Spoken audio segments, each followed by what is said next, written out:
Bangladesh cricket বোর্ডের নির্বাচন নিয়ে আলোচনা থামছেই না। গত নির্বাচনে অনিয়ম, সরকারি হস্তক্ষেপ, স্বেচ্ছাচারিতার অভিযোগ তুলে জাতীয় ক্রীড়া পরিষদে ২ দফা লিখিত অভিযোগ জমা দিয়েছিল ক্লাব ও বিভাগীয় কাউন্সিলররা। এবার বিসিবির সবশেষ নির্বাচনে ব্যাপক অনিয়ম, কারচুপি এবং ক্ষমতার অপব্যবহারের অভিযোগে স্বাধীন তদন্তের জন্য ৫ সদস্যের তদন্ত কমিটি গঠন করেছে যুব ও ক্রীড়া মন্ত্রণালয়। ১৫ কার্যদিবসের মধ্যে এই তদন্ত কমিটিকে প্রতিবেদন জমা দিতে বলা হয়েছে।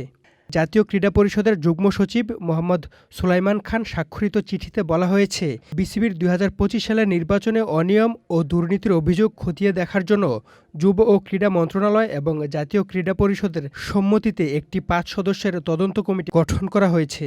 ৫ সদস্য বিশিষ্ট কমিটির সভাপতি হিসেবে দায়িত্ব পেয়েছেন বাংলাদেশ সুপ্রিম কোর্টের অবসরপ্রাপ্ত বিচারপতি এ.কে.এম. আসাদুজ্জামান।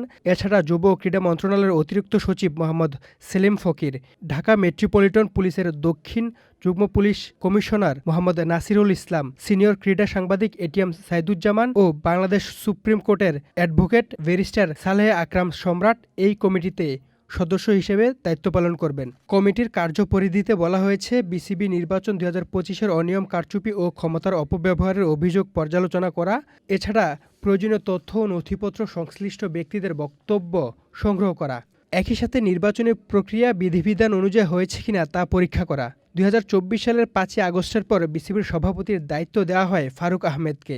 এরপর পরিচালকের অনাস্থায় তাকে সরিয়ে দায়িত্ব দেওয়া হয় আমিনুল ইসলাম বুলবুলকে। পরে তিনি নির্বাচনে অংশ নিয়ে বিসিবির সভাপতি নির্বাচিত হন।